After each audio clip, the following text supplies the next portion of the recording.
A military construction convoy belonging to the United States is reportedly heading to Ain al-Arab district in northern Syria near Aleppo.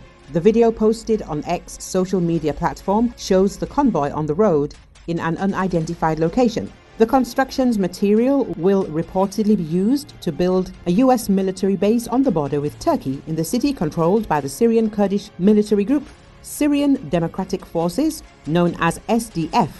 The SDF is a Kurdish-led coalition of US-backed militias and rebel groups. It should be noted that Turkey, backed by Hayat Tahrir al-Sham HTS, ousted Syria's long-standing ruler, Bashar al-Assad, on December the 8th.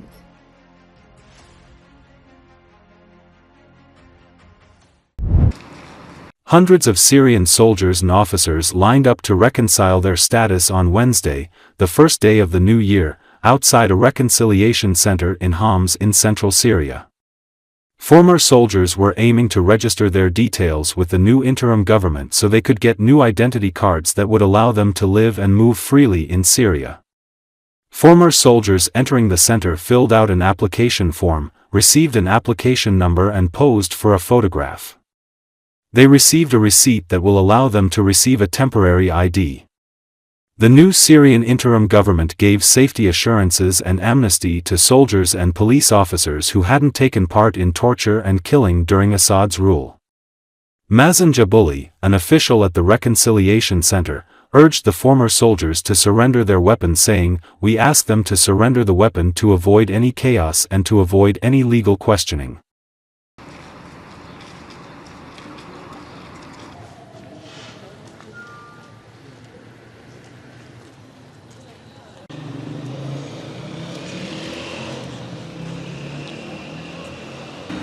تعمل تسوية يطلع.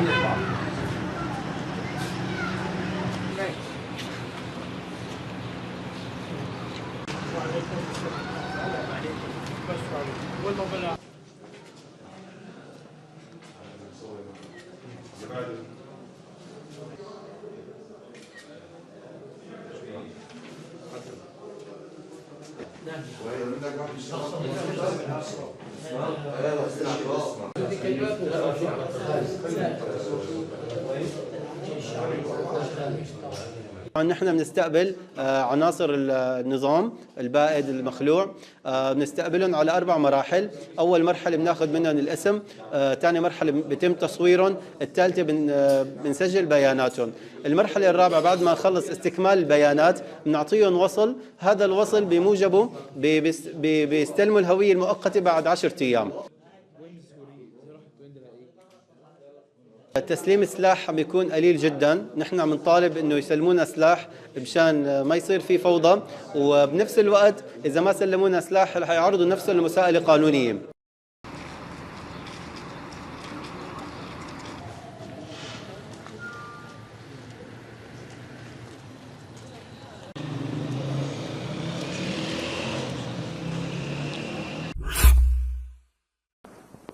Syrians have welcomed in a new year that seems to many to mean a promise of a brighter future after the unexpected fall of Bashar Assad's government weeks earlier. Hundreds gathered in Damascus to sing, dance and watch a fireworks display, many looking forward to a new beginning after the ousting of Assad. Elsewhere in the region, however, the mood was more somber, with many countries still reeling from war and ongoing crises.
Syria's new government deployed dozens of soldiers in the Damascus suburb of Adra on Monday in search of alleged militiamen loyal to ousted President Bashar Assad.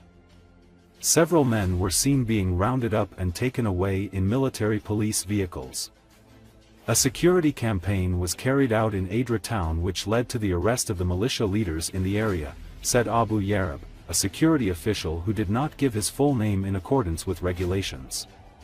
Clashes erupted last week in several cities across Syria between Assad supporters and the new government, which is led by Islamist rebels. Since Assad's fall, dozens of Syrians have been killed in acts of revenge, according to activists and monitors, the vast majority of them from the minority Alawite community, an offshoot of Shiite Islam to which Assad belongs.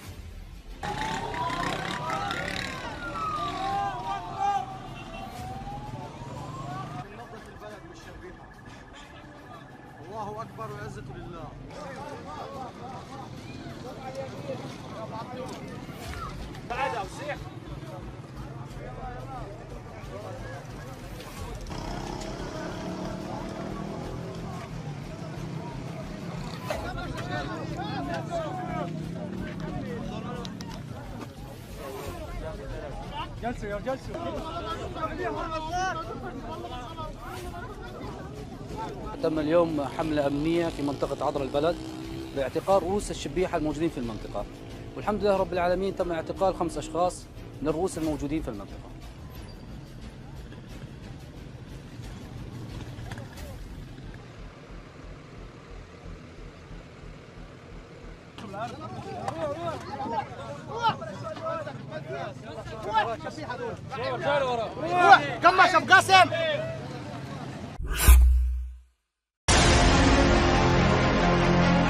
The effectiveness of North Korean units is low and they do not change the situation at the front.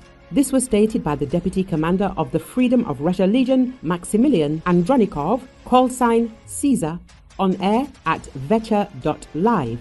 According to him, North Korean troops are using the cannon fodder tactics on the battlefield, which are typical of the First and Second World Wars.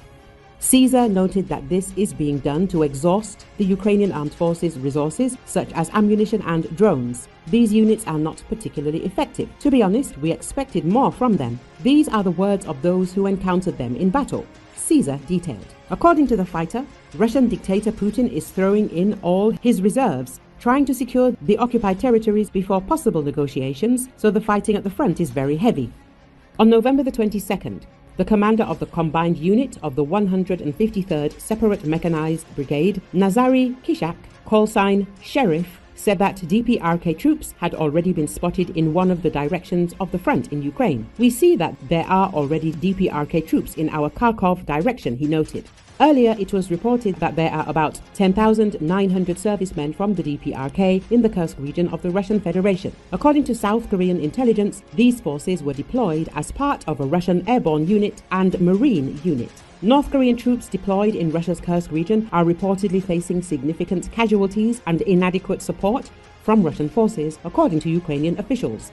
President Volodymyr Zelenski stated that Russian troops are sending North Korean soldiers into battle with minimal protection, leading to what he described as very significant losses. We see that neither the Russian military nor their North Korean overseers have any interest in ensuring the survival of these North Koreans, Zelensky remarked. It has been hinted that Russian military and overseers of North Korean troops have made the soldiers expendable who are getting abandoned to be taken prisoner or die on the war front with Ukraine. Zelensky highlighted the extreme measures North Korean soldiers are taking to avoid capture, noting that several wounded soldiers had died after being taken prisoner by Ukrainian forces.